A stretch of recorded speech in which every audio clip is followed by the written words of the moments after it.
ಜ್ಞಾನಸಾಗರ ಜ್ಯೋತಿಷ್ಯ ಚಾನೆಲ್ಗೆ ನಿಮಗೆಲ್ಲ ಸ್ವಾಗತ. ಈ ವಿಡಿಯೋದಲ್ಲಿ ನೀವು ತಿಳಿಯುವ ಪ್ರಮುಖ ಮಾಹಿತಿಗಳು ಹೀಗಿವೆ ನೋಡಿ. ಧನಸ್ಸು ರಾಶಿಯವರು ಜೀವನದಲ್ಲಿ ಒಮ್ಮೆ ಭೇಟಿ ನೀಡಬೇಕಾದ ಕ್ಷೇತ್ರದ ಬಗ್ಗೆ, ಧನಸ್ಸು ರಾಶಿಯವರ ಅದೃಷ್ಟ ಬದಲಿಸುವ ಈ ದೇವಸ್ಥಾನದ ಸಂಪೂರ್ಣ ವಿಳಾಸ ಮತ್ತು ಸಮಯ, ಧನಸ್ಸು ರಾಶಿಯವರು ಎದುರಿಸುತ್ತಿರುವ ಎಲ್ಲಾ ದೋಷಗಳು ಈ ದೇವಸ್ಥಾನದಲ್ಲಿ ಪೂಜೆ ಮಾಡಿಸೋದ್ರಿಂದ ಪರಿಹಾರ ಸಿಗುತ್ತದೆಯೇ, ಇಲ್ಲಿ ಯಾವ ಪೂಜೆ ಮಾಡಿಸಬೇಕಾಗುತ್ತೆ ಮತ್ತು ಧನಸ್ಸು ರಾಶಿಯವರ ಗುಣ ಸ್ವಭಾವ ಹೇಗಿದೆ, ಈ ಎಲ್ಲಾ ಆಸಕ್ತಿದಾಯಕ ಮಾಹಿತಿಗಳನ್ನು ಈ ವಿಡಿಯೋದಲ್ಲಿ ನೀವು ಪಡಿತೀರಿ. ಹಾಗಾದ್ರೆ ತಡ ಯಾಕೆ, ಧನಸ್ಸು ರಾಶಿಯವರ ಅದೃಷ್ಟವನ್ನೇ ಬದಲಿಸುವ ಆ ದೇವಸ್ಥಾನದ ಬಗ್ಗೆ ತಿಳಿಯೋಣ ಬನ್ನಿ.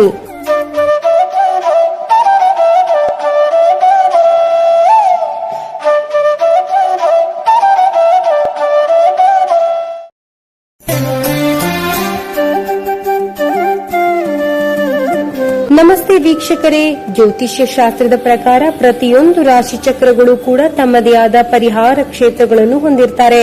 ಹಾಗಾಗಿ 12 ರಾಶಿಯವರು ನಿರ್ದಿಷ್ಟವಾದ ದೇವಸ್ಥಾನಗಳಿಗೆ ಭೇಟಿ ನೀಡಿದಾಗ ತಮ್ಮ ಎಲ್ಲಾ ಕಷ್ಟಗಳನ್ನು ಪರಿಹಾರ ಮಾಡಿಕೊಳ್ಳಬಹುದು ಎಂದು ನಂಬಲಾಗುತ್ತೆ. ಜ್ಯೋತಿಷ್ಯ ಶಾಸ್ತ್ರವು ರಾಶಿಯಲ್ಲಿನ ದೋಷ ಅಥವಾ ಅವರು ಎದುರಿಸುತ್ತಿರುವ ಜೀವನದ ಸಮಸ್ಯೆಗಳಿಂದ ಪರಿಹಾರ ಪಡೆಯಲು ಕೆಲವು ಕ್ಷೇತ್ರಗಳಿಗೆ ಹೋಗಿ ವಿಶೇಷ ಪೂಜೆ ಮಾಡಿಸಲು ಸಲಹೆ ನೀಡುತ್ತಾರೆ.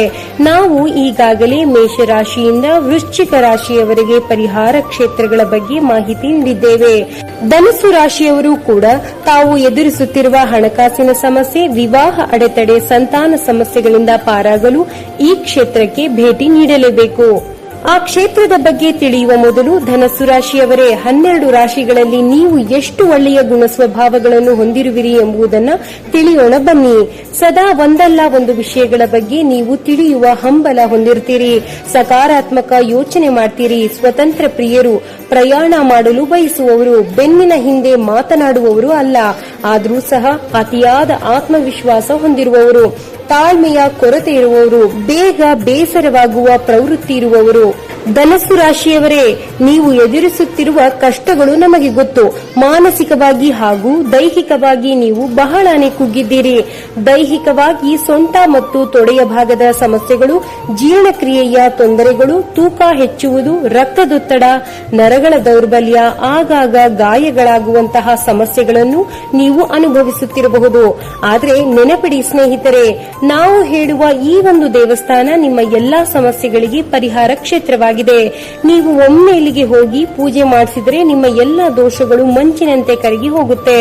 ನೀವು ಅಂದುಕೊಂಡ ಯಾವುದೇ ಕೆಲಸಗಳು ನಿರ್ವಿಘ್ನವಾಗಿ ನೆರವೇರುತ್ತೆ. ಆ ಶಕ್ತಿಶಾಲಿ ದೇವಸ್ಥಾನದ ಸಂಪೂರ್ಣ ವಿಳಾಸ ಮತ್ತು ಅಲ್ಲಿ ನೀವು ಮಾಡಿಸಬೇಕಾದ ಸರಳ ಪೂಜೆಗಳನ್ನು ಈ ವಿಡಿಯೋದ ಕೊನೆಯಲ್ಲಿ ಮಾಹಿತಿ ನೀಡಿದ್ದೇವೆ. ಆ ಮಾಹಿತಿಯನ್ನು ಮಿಸ್ ಮಾಡಿಕೊಳ್ಳಬೇಡಿ. ಮೊದಲು ಈ ದೇವಸ್ಥಾನಕ್ಕೆ ಧನಸ್ಸು ರಾಶಿಯವರು ಯಾಕೆ ಹೋಗಬೇಕು ಅನ್ನೋದನ್ನ ಮೊದಲು ತಿಳಿಯೋಣ ಬನ್ನಿ. ಜ್ಯೋತಿಷ್ಯ ಶಾಸ್ತ್ರದ ಪ್ರಕಾರ ನಾವು ಹೇಳುವ ಈ ದೇವಸ್ಥಾನಕ್ಕೆ ಹಾಗೂ ಧನಸ್ಸು ರಾಶಿಯವರಿಗೆ ಅವಿನಾಭಾವ ಸಂಬಂಧವಿದೆ.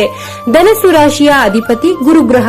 ಈ ದೇವಸ್ಥಾನದಲ್ಲಿ ಶಿವನ ಜ್ಞಾನದ ರೂಪ ಎಂದೇ ಕರೆಯಲಾಗುವ ದಕ್ಷಿಣ ಮೂರ್ತಿಯ ವಿಗ್ರಹವಿದೆ.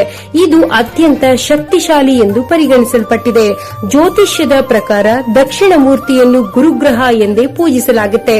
ಈ ರಾಶಿಯವರು ತಮ್ಮ ಜಾತಕದಲ್ಲಿನ ಗುರುಬಲವನ್ನು ಹೆಚ್ಚಿಸಿಕೊಳ್ಳಲು ಅಥವಾ ಗುರುದೋಷ ನಿವಾರಣೆ ಮಾಡಿಕೊಳ್ಳಲು ಈ ಕ್ಷೇತ್ರಕ್ಕೆ ಭೇಟಿ ನೀಡಬಹುದು. ಜೀವನದಲ್ಲಿ ಉನ್ನತ ಶಿಕ್ಷಣ, ಜ್ಞಾನ, ಆಧ್ಯಾತ್ಮಿಕ ಪ್ರಗತಿಯನ್ನು ಸಾಧಿಸಲು ಇಲ್ಲಿನ ದಕ್ಷಿಣ ಮೂರ್ತಿ ನಿಮಗೆ ಆಶೀರ್ವದಿಸುತ್ತಾರೆ. ಇದಲ್ಲದೆ ಕೇತು ದಶೆ, ಕೇತುವಿನ ಪ್ರಭಾವ ಇದ್ದಾಗ ಈ ದೇವಸ್ಥಾನದಲ್ಲಿ ವಿಶೇಷ ಪೂಜೆ ಮಾಡಿಸಿ. ಇದಲ್ಲದೆ ಸರ್ಪದೋಷಗಳನ್ನು ಹೊಂದಿರುವವರು ಕೂಡ ಇಲ್ಲಿಗೆ ಬಂದು ವಿಶೇಷ ಪೂಜೆ ಮಾಡಬಹುದು. ಪುರಾಣಗಳ ಪ್ರಕಾರ ಪಾರ್ವತಿ ದೇವಿಯು ನವಿಲಿನ ರೂಪದಲ್ಲಿ ಶಿವನನ್ನು ಪೂಜಿಸಿ ಶಾಪ ವಿಮೋಚನೆ ಪಡೆದ ಸ್ಥಳ ಇದಾಗಿದೆ. ಈ ದೇವಿಯನ್ನು ಪೂಜಿಸೋದ್ರಿಂದ ಬುದ್ಧಿಶಕ್ತಿ, ಧೈರ್ಯ ಹೆಚ್ಚಾಗಿ ವೃತ್ತಿ ಜೀವನದಲ್ಲಿ ಸ್ಥಿರತೆಯನ್ನು ತಂದುಕೊಡುತ್ತದೆ. ಈ ವಿಶೇಷವಾದ ದೇವಸ್ಥಾನಕ್ಕೆ ನೀವು ಗುರುವಾರದಂದು ಹಳದಿ ಬಣ್ಣದ ವಸ್ತ್ರವನ್ನು ಧರಿಸಿ ದೇವರಿಗೆ ಮಾಲೆಯನ್ನು ಅರ್ಪಿಸಿ ತುಪ್ಪದ ದೀಪವನ್ನು ಬೆಳಗಿಸಿ. ಇದರಿಂದಾಗಿ ನೀವು ವಿಶೇಷವಾದ ಫಲಗಳನ್ನು ಪಡೆಯುತ್ತೀರಿ. ಒಟ್ಟಾರೆ ಈ ಒಂದು ಕ್ಷೇತ್ರವು ಧನಸ್ಸು ರಾಶಿಯವರಿಗೆ ಉತ್ತಮ ಆರೋಗ್ಯ, ದೋಷ ಪರಿಹಾರ ಕ್ಷೇತ್ರವಾಗಿದೆ. ಅಂದ ಹಾಗೆ ಈ ದೇವಸ್ಥಾನ ಯಾವುದು ಅಂತ ಕಾಯ್ತಾ ಇದ್ದೀರಾ? ಆ ದೇವಸ್ಥಾನ ತಮಿಳುನಾಡಿನ ಮಯಿಲಾಡುತುರೈ ಪಟ್ಟಣದಲ್ಲಿರುವ ಶ್ರೀ ಮಯೂರನಾಥ ಸ್ವಾಮಿ ದೇವಸ್ಥಾನವಾಗಿದೆ.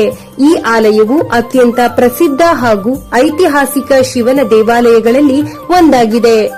ಶ್ರೀ ಮಯೂರನಾಥ ಸ್ವಾಮಿ ದೇವಸ್ಥಾನದ ಸ್ಥಳ ಪುರಾಣದ ಬಗ್ಗೆ ನೀವು ತಿಳಿಯಲೇಬೇಕು. ಅದೇನೆಂದ್ರೆ, ಪಾರ್ವತಿ ದೇವಿಯು ಒಮ್ಮೆ ಶಾಪವನ್ನು ಪಡಿತಾರೆ. ಅವರು ನವಿಲಿನ ರೂಪವನ್ನು ತಳೆದು ಶಿವನನ್ನು ಕುರಿತು ಘೋರವಾದ ತಪಸ್ಸನ್ನು ಮಾಡಿದ್ರು. ಆ ದೇವಿಯ ಕಠಿಣವಾದ ತಪಸ್ಸನ್ನು ಮೆಚ್ಚಿದ ಪರಮಶಿವನು ನವಿಲಿನ ಶಾಪ ವಿಮೋಚನೆ ಮಾಡಿ ಇಲ್ಲಿಯೇ ಮಯೂರನಾಥ ಎಂಬ ಹೆಸರಿನಿಂದ ನೆಲೆಸಿದ್ರು. ಈ ದೇವಸ್ಥಾನದ ಪ್ರಧಾನ ದೇವರೆಂದರೆ ಅದು ಶಿವಲಿಂಗದ ರೂಪದಲ್ಲಿ ದರ್ಶನ ನೀಡುವ ಶ್ರೀ ಮಯೂರನಾಥ ಸ್ವಾಮಿ ಹಾಗೂ ಪಾರ್ವತಿಯ ಸ್ವರೂಪವಾದ ಅಭಯಾಂಬಿಕೆ. ಇನ್ನು ಈ ದೇವಸ್ಥಾನದಲ್ಲಿ ಒಟ್ಟು 16 ಶಿವಲಿಂಗಗಳಿವೆ. ವಿಶೇಷವಾಗಿ ಹುಣ್ಣಿಮೆಯಂದು ಈ ದೇವಸ್ಥಾನವನ್ನು 16 ಬಾರಿ ಪ್ರದಕ್ಷಿಣೆ ಮಾಡೋದ್ರಿಂದ ತಿರುವಣ್ಣಮಲೈನಲ್ಲಿರುವ ಗಿರಿವಲಂ ಪ್ರದಕ್ಷಿಣೆ ಮಾಡಿದಷ್ಟೇ ಪುಣ್ಯ ಸಿಗುತ್ತದೆ ಎಂದು ಹೇಳಲಾಗುತ್ತೆ. ಈ ದೇವಸ್ಥಾನದ ಸಂಪೂರ್ಣ ವಿಳಾಸ ಹಾಗೂ ಸಮಯ ತಿಳಿಯುವ ಮುನ್ನ ಈ ದೇವಸ್ಥಾನದಲ್ಲಿ ಯಾವ ಪರಿಹಾರ ಮಾಡಿಸಬೇಕು ಎಂಬುದನ್ನು ತಿಳಿಯೋಣ ಬನ್ನಿ. ಗುರುಬಲಕ್ಕಾಗಿ ಗುರುವಾರದ ದಿನದಂದು ದಕ್ಷಿಣ ಮೂರ್ತಿಗೆ ಹಳದಿ ಬಣ್ಣದ ವಸ್ತ್ರವನ್ನು ಧರಿಸಿ ಹಾಗೂ ವಸ್ತ್ರವನ್ನು ದಾನ ಮಾಡಿ. ದಕ್ಷಿಣ ಮೂರ್ತಿಯ ಮುಂದೆ ತುಪ್ಪದ ದೀಪ ಹಚ್ಚಿ 9 ಬಾರಿ ಪ್ರದಕ್ಷಿಣೆ ಹಾಕಿ. ನವಿಲಿನ ರೂಪದಲ್ಲಿರುವ ಪಾರ್ವತಿ ದೇವಿಯ ವಿಗ್ರಹಕ್ಕೆ ಕರ್ಪೂರದ ಆರತಿ ಬೆಳಗಿ ಪ್ರಾರ್ಥನೆ ಮಾಡಿ. ದೇವಸ್ಥಾನಕ್ಕೆ ನವಿಲುಗರಿಗಳನ್ನು ಅರ್ಪಿಸಿ. ಇದರಿಂದ ಕೇತುಗ್ರಹದ ದೋಷ ಪರಿಹಾರವಾಗುತ್ತೆ.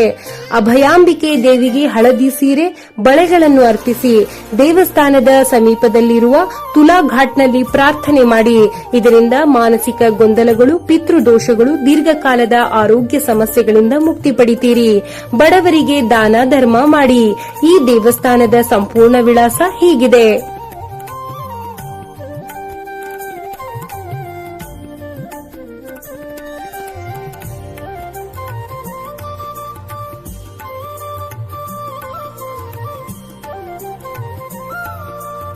ಈ ಆಲಯವು ಭಕ್ತರಿಗಾಗಿ ಬೆಳಿಗ್ಗೆ 5 ಗಂಟೆಯಿಂದ ಮಧ್ಯಾಹ್ನ 12 ಗಂಟೆಯವರೆಗೆ ಹಾಗೂ ಸಂಜೆ 4 ಗಂಟೆಯಿಂದ ರಾತ್ರಿ 9 ಗಂಟೆಯವರೆಗೆ ತೆರೆದಿರುತ್ತೆ.